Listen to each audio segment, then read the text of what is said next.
धर्म, अध्यात्म और मोक्ष की नगरी उज्जैन में महर्षि संदीपनी का ये आश्रम वही तपोभूमि है जहाँ पर श्री कृष्ण और बलराम और श्री सुदामा जी ने शिक्षा प्राप्त की थी। पौराणिक साक्ष्यों जैसे महाभारत, मद्भागवत पुराण और अग्नि पुराण में भी इस आश्रम का उल्लेख मिलता है। कहा जाता है कई हजार वर्ष पहले महर्षि संदीपनी का, जो कि मूलतः काशी के वासी थे, का अवंतिका में आगमन हुआ। उस समय वहाँ बहुत अकाल पड़ रहा था। वहाँ के लोगों ने आके महर्षि संदीपनी से प्रार्थना की कि हमारे कष्टों से मुक्त करिए।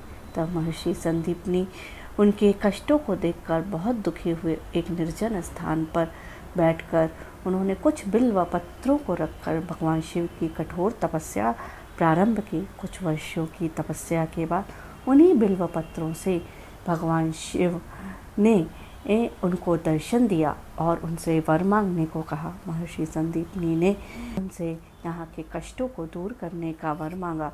भगवान शिव ने कहा, जब तक यहाँ पर महाकाल का मंदिर रहेगा वहाँ तब तक यहाँ पे कभी भी कोई आपत्ति नहीं आएगी।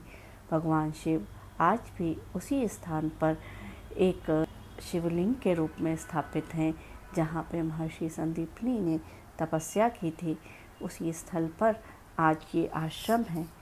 कहते हैं कि भगवान श्री कृष्ण ने अपने गुरु को जब देखा कि उन्हें बहुत दूर नदी के तट पे जाना पड़ता है स्नान ध्यान के लिए, तो उन्होंने अपनी तीर से पाताल लोक को भेद कर गोमती नदी को वहाँ पे अवतरित किया और आज भी उस कुंड को गोमती कुंड कहा जाता है। स्थल है जहाँ पे भगवान श्री कृष्ण ने अपनी समस्त विद्याओं, वेद, उपनिषद, पुराणों का अध्ययन अपने गुरु से किया था।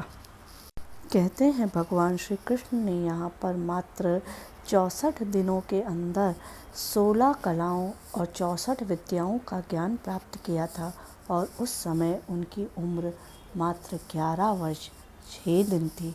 भगवान श्री कृष्ण ने यहाँ 64 दिनों तक वास किया था। यहाँ के गोमती कुंड में ही भगवान श्री कृष्ण अपनी स्लेट को धोया करते थे। मान्यता है कि जिन बच्चों का मन पढ़ने में नहीं लगता या वो कमज़ोर हैं पढ़ने में, उन्हें यहाँ लाकर भगवान के दर्शन अवश्य कराने चाहिए। इसके साथ ही या इस आश्रम में पंडित जी लोग रुद्राक्ष देते हैं, जिस रुद्राक्ष को बच्चे के गले में अगर पूर्ण विधि के साथ डाला जाता है तो ये मान्यता है कि उस बच्चे का मन धीरे धीरे पढ़ने में लगना शुरू हो जाता है। इंटरव्यू की तैयारी करने वाले और किसी ही कंपटीशन में बैठने वाले विद्यार्थियों को यहाँ पर एक बार सच्ची श्रद्धा से अवश्य आना चाहिए। भगवान उनकी मनोकामना ज़रूर पूरी करेंगे।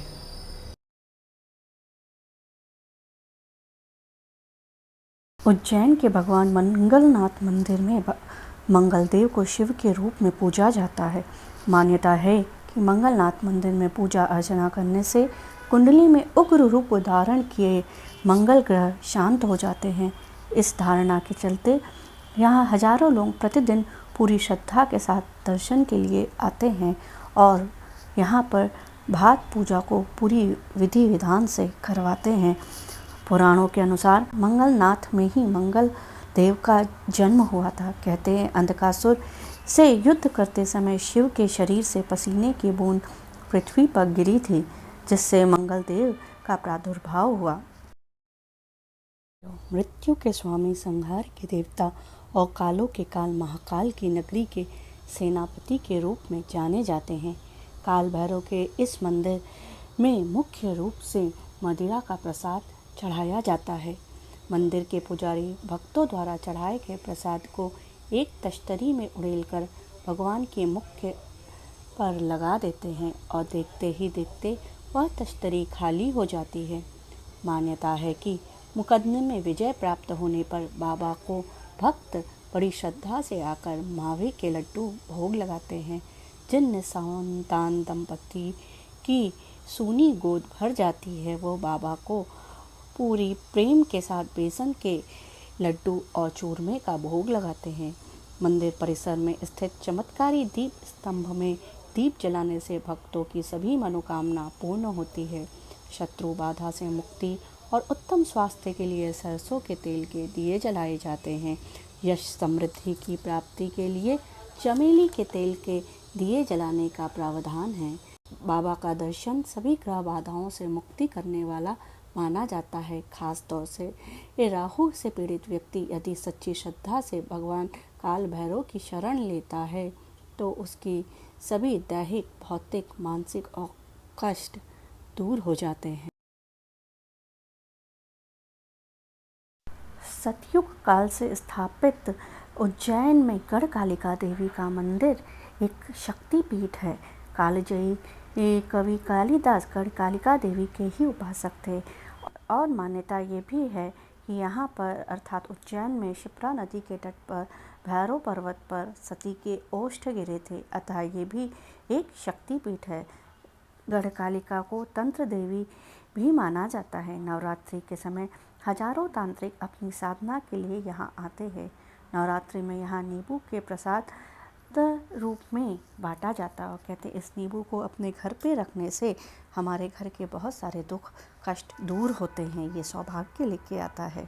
सच्ची श्रद्धा के साथ की गई माँ काली की उपासना हमें सभी पाप ग्रहों के प्रभाव से मुक्त करती है, अर्थात हमारे राहु, केतु और शनि की शांति करती है, हमारे अंदर की सभी भयों को दूर करती है। तंत्र मंत्र बाधाओं से ग्रसित व्यक्ति को उससे निजात मिलता है।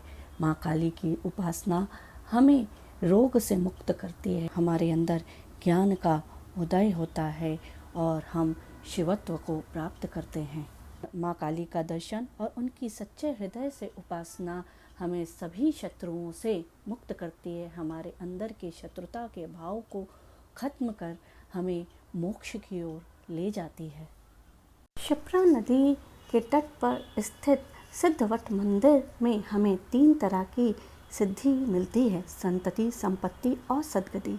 पितृदोष निवारण के लिए और अपने पितरों की आत्मा की शांति के लिए यहाँ पिंडदान, तर्पण और श्राद्ध किया जाता है। सिद्धनाथ तीर्थ, जिसे प्रेतशिला तीर्थ भी कहते हैं, यहाँ काल सर्प शांति की विशेष पूजा की जाती है। यहाँ पर देवी पार्वती द्वारा स्थापित एक प्राचीन सिद्धवट वृक्ष है। यह वट वृक्ष कल्प वृक्ष है। संपत्ति अर्थात भौतिक और लौकिक सुख सुविधा हेतु वट वृक्ष पर रक्षा सूत्र बांधते हैं।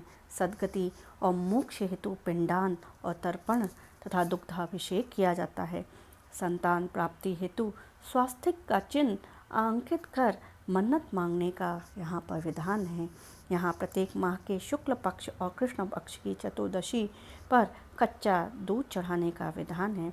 पितृदोष से मुक्ति के लिए यहाँ कच्चा दूध चढ़ाया जाता है। स्कंद पुराण के अवंतिका खंड में उल्लेख है कि गणेश जी और कार्तिकेय जी का मुंडन यहीं पर हुआ था।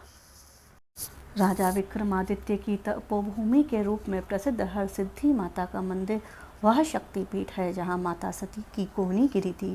कहते हैं यहाँ के दीप स्तंभ पर दीप जलाने का सौभाग्य जिसे मिलता है, वह दीप जलाते समय जो भी इच्छा रखता है उसकी मनोकामना जरूर पूरी होती है। यहाँ माता की वैदिक पद्धति से आराधना की जाती है।